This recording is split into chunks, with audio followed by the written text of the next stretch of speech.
شروع ہوتا ہے الف لام میم ذالک الکتاب لا ریب فیہ ھدی للمتقین۔ یہ جو رمضان ہے اس کو قرآن کے ساتھ بہت مناسبت ہے، یہ ایک دوسرے کے دوست ہیں۔ اسلام کے زندہ ہونے کی، اسلام کے برحق ہونے کی علامتوں میں سے ایک بہت بڑی علامت رمضان کا مہینہ ہے۔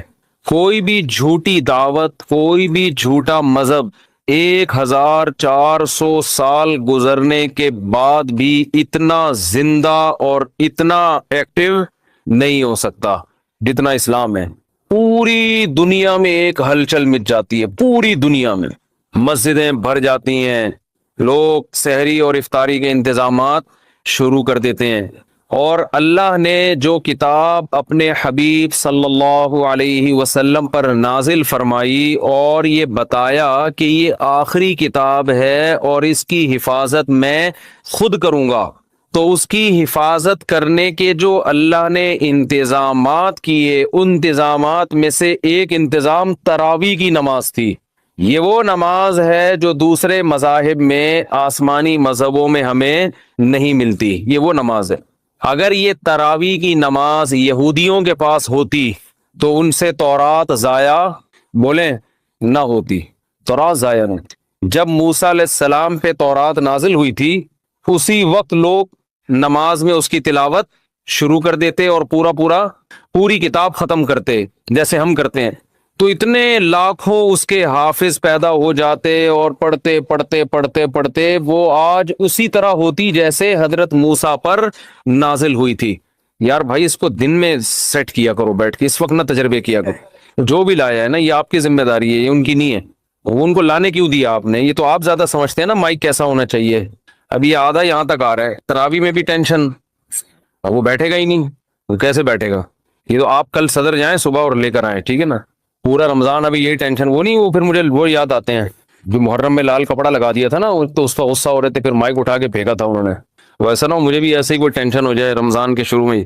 تو اگر موسیٰ علیہ السلام کو تراویح ملتی رمضان کی تو آج تورات ہمارے پاس اصل شکل میں موجود ہوتی۔ اگر عیسیٰ علیہ السلام کو یہ تراویح کی نماز ملتی تو آج انجیل اصل شکل میں موجود ہوتی۔ انجیل کے اتنے حافظ، موٹیویشن ملتی ہے نا۔ والدین جب اپنے بچوں کو دیکھتے ہیں کہ ہمارا بچہ نماز میں امامت کر رہا ہے اور الحمد سے لے کے والناس تک پورا قرآن سناتا ہے تو ان کا ظرف بڑا ہو جاتا ہے، دل بڑا ہو جاتا ہے۔ دوسرے والدین بھی سوچتے ہیں کہ ہم نے بھی اپنے بچوں کو حفظ کرانا ہے، اس سے موٹیویشن ملتی ہے۔ اتنی موٹیویشن ملی کہ لاکھوں کروڑوں حافظ پیدا ہو گئے، ورنہ لوگ سب اپنے طور پہ قرآن پڑھتے، بہت ہی نیک لوگ حفظ کر لیتے، باقی لوگ کیوں حفظ کرتے بھائی؟ وہ کہتے کیا ضرورت ہے۔ مجھے اپنا بچپن یاد ہے، میں جب حافظوں کو تراویح میں پورا قرآن پڑھتے ہوئے دیکھتا تھا نماز میں، میرا بہت دل چاہتا تھا کہ کاش اللہ مجھے بھی یہ صلاحیت دے کہ میں بھی الحمد سے لے کے والناس تک مصلی پہ کھڑا ہو کر پورا قرآن پڑھوں۔ ایک دل میں جذبہ پہ ہر سال جذبہ پیدا ہوتا تھا۔ اب بچپن میں تو ہم اسکول کالج میں پڑھے، ہمیں کہاں ٹائم ہی نہیں ملا، لیکن جب ادھر کو آئے نا تو پھر بڑی عمر میں نے حفظ کیا اور بڑی تمنا تھی پڑھائی کے دوران حفظ کرتے کرتے بالآخر جب پہلی مرتبہ میں نے قرآن سنایا ہے تو پوری رات بیٹھ کے میں یاد کرتا تھا، پوری رات۔ بہت مشکل تھی نا، کچا تھا، سنایا صحیح تھا۔ جیسے مجھے یہ موٹیویشن ملی اور بھی مسلمانوں کو یہ موٹیویشن ملتی ہے۔ تو پچھلی کتابیں جو تھی چونکہ ان شریعتوں کو اللہ نے ختم کرنا تھا، اللہ کو پتا تھا کہ یہ ایک خاص وقت کے لوگوں کے لیے، زمانہ چینج ہوگا تو اس حساب سے اللہ کا جو آسمانی مذہب ہے اس کے احکام بھی آہستہ آہستہ چینج ہوں گے زمانے کے لحاظ سے۔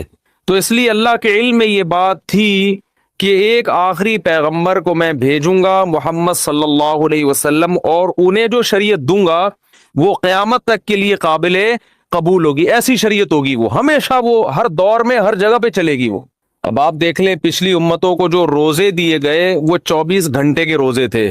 آج اگر ہمیں 24 گھنٹے کے روزے مل جاتے، پہلے ہی مارکیٹ سے روزے دار شارٹ ہوتے جا رہے ہیں اور مارکیٹ سے شارٹ۔ اور بہت سے لوگ جو گرمیوں میں 24 گھنٹے کے روزے رکھتے وہ 26ویں روزے پہ آ کے دنیا سے ہی شارٹ ہو جاتے ہیں، کیونکہ اب پہلے جیسی قوتیں نہیں ہیں. گرمیوں کے روزے کہاں 24 گھنٹے رکھ سکتا ہے آدمی؟ تو روزے میں اعتدال پیدا کر دی اللہ نے. آج جو ہم نے آیتیں پڑھی اس میں کُلُوا واشربوا حتى يتبين لكم الخيط الابيض من الخيط الاسود من الفجر، کہ کھاؤ اور پیو یہاں تک کہ فجر کا وقت ظاہر ہو جائے. فجر تک کھانے کی اجازت ہے تمہیں. تو یہ جو تراویح میں ہم قرآن پڑھتے ہیں نا، یہ رسول اللہ صلی اللہ علیہ وسلم نے شروع کیا. اللہ نے آپ پر وحی کی. ایک رات آپ صلی اللہ علیہ وسلم نکلے گھر سے. نبی صلی اللہ علیہ وسلم تہجد اپنے گھر پہ پڑھا کرتے تھے، مسجد میں جا کے نہیں پڑھتے تھے، حالانکہ گھر اور مسجد ساتھ ساتھ ملے ہوئے تھے. لیکن آپ صلی اللہ علیہ وسلم مسجد میں تشریف لے گئے. صحابہ کو اندازہ ہوا کہ جب نبی مسجد میں آ رہے ہیں اس کا مطلب سب کو دعوت دی جا رہی ہے کہ جماعت سے نماز ہوگی. یہ اس کی سائن اور اس کی علامت تھی، کیونکہ نوافل آپ صلی اللہ علیہ وسلم گھر میں اکیلے پڑھا کرتے تھے، اور تہجد میں کبھی کبھار 2-4 صحابہ ساتھ ہو گئے، زیادہ تعداد آپ کے ساتھ تہجد میں شریک نہیں ہوتی. اسی وجہ سے فقہا نے لکھا ہے کہ نفل نمازوں میں 3-4 سے زیادہ افراد کی جماعت یہ شریعت میں پسندیدہ نہیں ہے. یہ اپنی طرف سے آپ نفل کی جماعتیں نہیں کر سکتے بڑی بڑی، کیونکہ نبی نے نہیں کی ہیں. اشراق کی نماز اکیلے پڑھی، اوابین اکیلے پڑھی ہے. لیکن رمضان میں آپ مسجد میں جب تشریف لائے تو صحابہ سمجھ گئے کہ یہ اپنی نماز نہیں ہوگی بلکہ اس میں ترغیب دی جا رہی ہے کہ جماعت ہوگی. صحابہ کی اتنی حرص، اتنے لوگ اکٹھے ہو گئے، 3 دن تک آپ آتے رہے، اتنا مجمع اکٹھا ہو گیا، کیونکہ نبی کے پیچھے کون نماز چھوڑے گا بھائی. کیا آپ صلی اللہ علیہ وسلم نے فرمایا مجھے خطرہ ہوا کہ یہ نماز تم پہ فرض نہ ہو جائے، تمہارے شوق کو دیکھتے ہوئے فرض ہو جائے گی تو مشکلات پیدا ہو جائیں گی، لہذا آپ نے ختم کر دی وہ.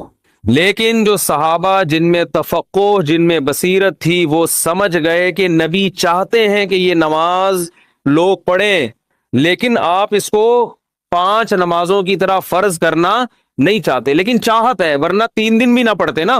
صحابہ نے دیکھ لیا کہ نبی کی یہ کیا ہے، بولو چاہت. اس لیے نبی صلی اللہ علیہ وسلم کے دنیا سے جانے کے بعد جیسے ہی رمضان کا چاند نظر آتا صحابہ مسجدوں کا رخ کرتے. حالانکہ تہجد صحابہ گھر میں پڑھا کرتے تھے، مسجدوں میں نہیں پڑھا کرتے، اور تہجد میں بڑی بڑی جماعتیں نہیں ہوتی تھیں، الگ سے کوئی نام نہیں دیا تھا، بس قیام اللیل رات کی نماز ہے، رمضان میں جماعت سے ہوگی ہے.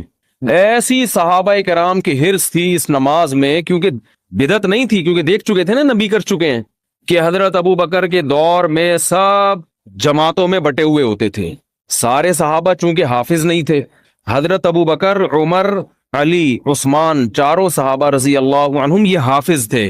ان کو مسجد میں جماعت سے پڑھنے کی ضرورت بولو نہیں تھی، کیونکہ تراویح کا بڑا مقصد ایک یہ ہے کہ جس کو قرآن یاد نہیں ہے وہ حافظ کے پیچھے قرآن سن کر اپنے قرآن کا دور مکمل کر لے. حضرت عمر یہ نماز گھر میں پڑھا کرتے تھے، اور علماء کہتے ہیں کہ جس کو قرآن یاد ہو اس کے لیے خود سے تراویح پڑھانا یہ کسی کے پیچھے پڑھنے سے بہتر ہے. سمجھ رہے ہیں کہ نہیں سمجھ رہے ہیں؟ نہیں آ رہی میرا خیال ہے بات سمجھ میں، ابھی تو آپ کے اچھے بھی سمجھیں گے انشاءاللہ. آواز گونج تو نہیں رہی نا؟ گونج رہی ہے، بہت گونج رہی ہے یار. کچھ کرو یار، اللہ کا واسطہ، مجھے سمجھ میں نہیں آ رہی. رمضان آتے ہی ٹینشن اسٹارٹ. تو جو حافظ ہے نا، حافظ جو خود پورا قرآن پڑھ سکتا ہے، اسے چاہیے اپنی الگ جماعت کرائے، الگ جماعت، تاکہ اس کا قرآن کیا ہو جائے، پورا ریپیٹ ہو جائے. جو حافظ نہیں ہے وہ حافظ کے پیچھے پڑھیں. صحابہ یہی کیا کرتے تھے. نبی نے فرمایا نا 73 فرقوں میں سے جنتی کون ہے؟ جو میرے اور صحابہ کے طریقے پر. تو صحابہ کیا کرتے تھے؟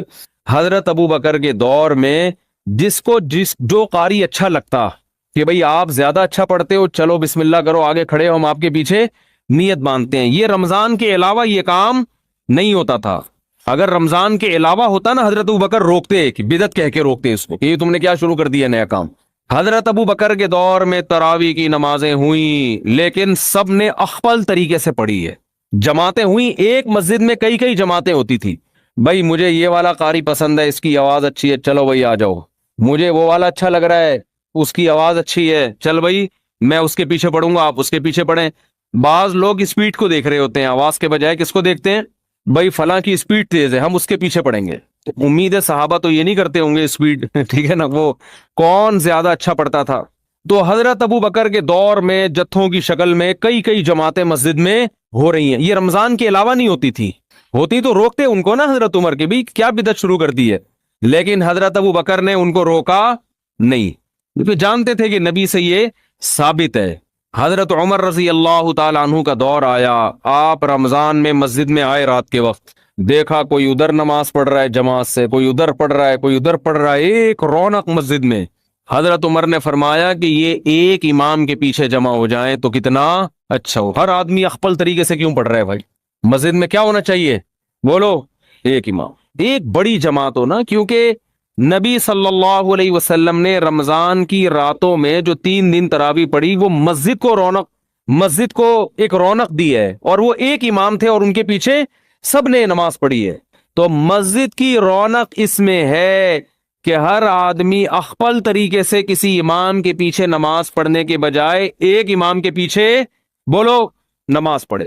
وہ دن اور آج کا دن مسجد حرام میں بھی اور مسجد نبوی میں بھی ایک ہی امام کے پیچھے تراویح ہوتی چلی آ رہی ہے۔ جتنی رکعتیں حضرت عمر نے حکم دیا تھا نا امام کو پڑھائے، نہ ان رکعتوں میں کمی بیشی ہوئی اور نہ اس طریقے میں کمی بیشی ہوئی جو طریقہ حضرت عمر نے شروع کیا تھا۔